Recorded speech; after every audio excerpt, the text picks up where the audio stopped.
Have you ever finished a long week at work, looked at your bank account on a Friday evening, and wondered how your paycheck disappeared so quickly? You didn't buy a luxury watch. You didn't book a holiday to Europe. You didn't make any crazy financial decisions. Yet somehow, there's far less money left than you expected. If you live in Australia, you're not alone. Millions of Australians are asking the exact same question every month. Most people believe the answer is simple. They blame inflation. They blame rising rent, expensive groceries, soaring electricity bills, or higher interest rates. And while all of those things certainly play a role, they aren't the whole story. The bigger problem is much quieter.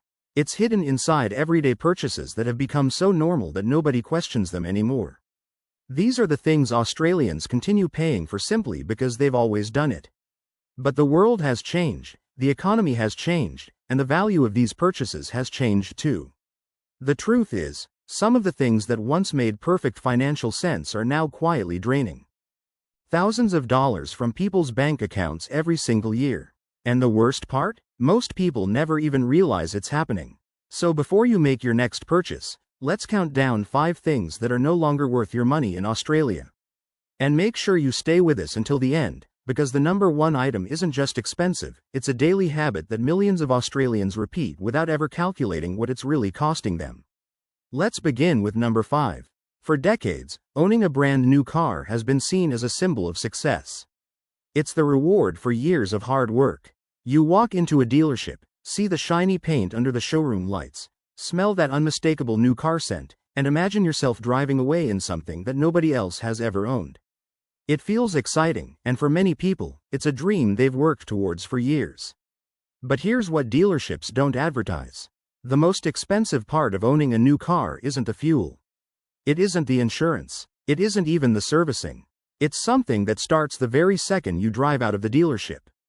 Depreciation. The moment those tires touch the public road, your car immediately becomes worth less than what you paid for it.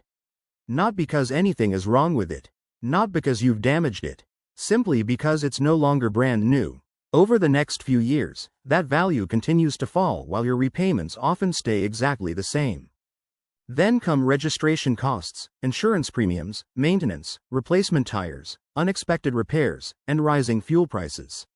Suddenly, that exciting purchase becomes one of the biggest ongoing expenses in your life. That's exactly why many financially smart Australians have changed the way they buy cars.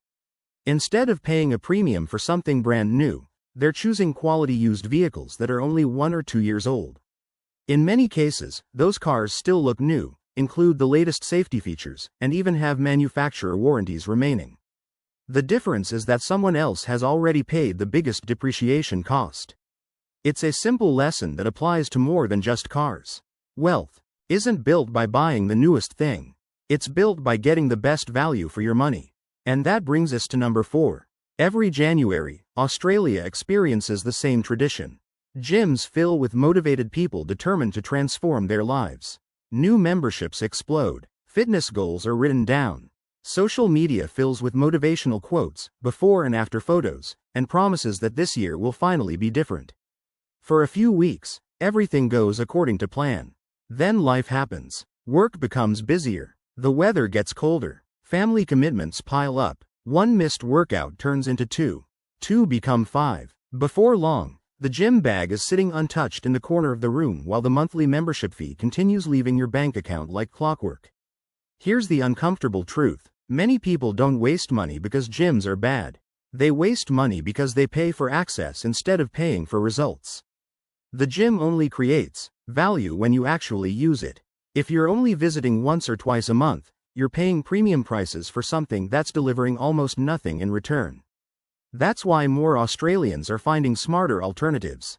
Community recreation centers, outdoor fitness parks, home workout equipment, running groups, cycling clubs, and even free online fitness programs can often produce the same results without the expensive monthly commitment. Because the real investment isn't the membership, it's your consistency. And speaking of monthly payments, the next item on our list is something millions of Australians continue paying for every single month, even though technology has completely changed the way people use it. In fact, many households don't even realize how much money quietly disappears into it every year until they finally cancel it. If you've made it this far, you've probably realized something important. Wasting money isn't always about making bad financial decisions. More often, it's about holding on to habits that no longer make sense. The world changes, technology evolves, and prices continue to rise, yet many people keep spending exactly the way they did 10 years ago. And that's exactly where our next item begins.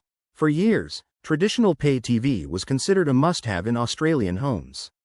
Families would gather around the television every evening, flipping through hundreds of channels looking for something to watch. Sports fans had little choice but to pay for expensive television packages, and movie lovers waited for their favorite films to finally appear on TV. Back then, paying a monthly subscription felt completely justified. Today, that world barely exists. Streaming has completely changed how Australians consume entertainment. Instead of paying for hundreds of channels they'll never watch, people now choose exactly what they want, exactly when they want it. Whether it's Netflix, Disney+, Prime Video, YouTube, or other streaming services, viewers have more control than ever before. Yet surprisingly, many households continue paying for old television packages simply because they've had them for years.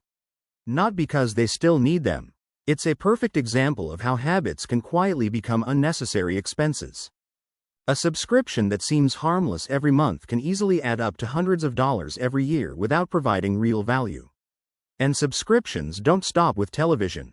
Music apps, cloud storage, premium software, gaming services, news websites. Many people are paying for multiple subscriptions they've completely forgotten about. Individually, they don't seem expensive, but together they slowly eat away at your monthly budget. Which brings us to number 2. Every year, smartphone companies promise the same thing. A better camera, a faster processor, a brighter display, more artificial intelligence, more features, more reasons to upgrade. The advertisements make last year's phone look ancient, even if it's working perfectly. And millions of Australians fall for it. But here's the question almost nobody asks. Has your current phone actually stopped doing what you needed to do? If it still takes great photos, runs your favorite apps, lasts all day on a single charge, and performs smoothly, what exactly are you paying thousands of dollars to replace? For most people, the answer isn't functionality.